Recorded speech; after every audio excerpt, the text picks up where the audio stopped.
Bago po dumating yung pandemic ay nagluluto na po talaga kami ng mga leaf-based chips, pero para lamang sa aming pamilya.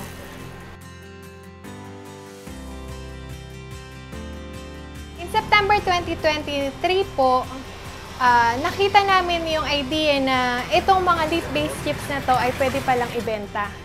Kaya naman po, sa tulong ng DTI ay unang lumabas ang ating mga products sa isang trade fair. At by the grace of God po, nakalikom tayo ng 70 packs ang ating nasold. Mula po noon, maganda ang naging pagtangkilik ng mga tao sa ating produkto at marami na rin po ang nagka-interest na maging resellers natin. Sa kasalukuyan po, meron tayong 100 plus resellers sa iba't ibang lugar. Nalaman ko po yung About Sayang Farmers Challenge and napag-isipan ko na pwedeng-pwede yung product natin na isali doon sapagkat malaki yung potential niya pagdating sa mga pagtulong sa mga farmers and sa community. Since simula pa lamang po ay talagang meron ng community na kasama natin sa negosyo. At sa mga farmers naman po, para magkaroon sila ng extra income at para mapahalagahan din yung mga dahon na nasasayang lang dati. Yun po, para magkaroon din kami ng tulong sa aming pangangailangan pagdating sa production po ng aming business. Sa ngayon po, meron tayong 5 kasama sa production, 3 undergraduates po from Santiago City, 1 PWD at 1 estudyante na nagpa-part-time sa atin para magkaroon ng pang-tuition sa darating na pasukan po. Pumasok po ako sa Johnny Jean para po makaipon para po sa school supplies ko po, and then para makatulong na din po financially para po sa parents ko. At nag-aambag po ako sa mga gastusin sa bahay like sa kuryente po, tapos sa bigas and pang araw-araw na din. Ang naitulong po sa akin ng Johnny Jean Food Products is nakakatulong na po ako sa pamilya ko, nakakapagbigay din po ako ng allowance ng anak ko, at nakapagpundar na rin po ako ng motor na may tulong po. Sa ngayon po, meron tayong kasamang 3 farmers na nangunguha ng mga dahon.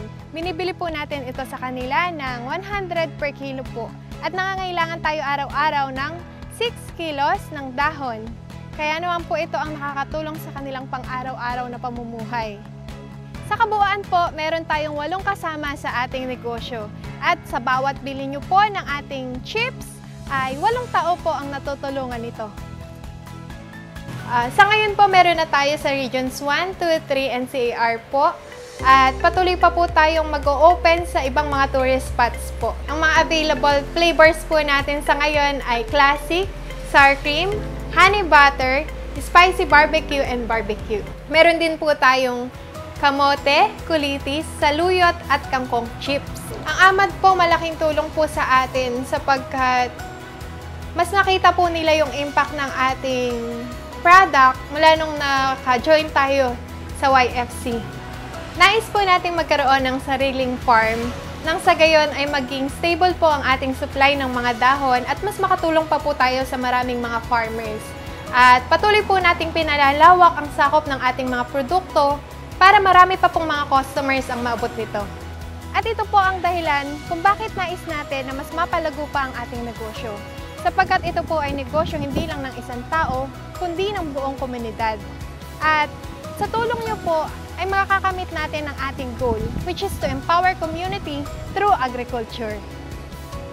Sa mga katulad ko po na gustong magnegosyo at gustong magkaroon ng impact sa kanilang community, this is your chance po.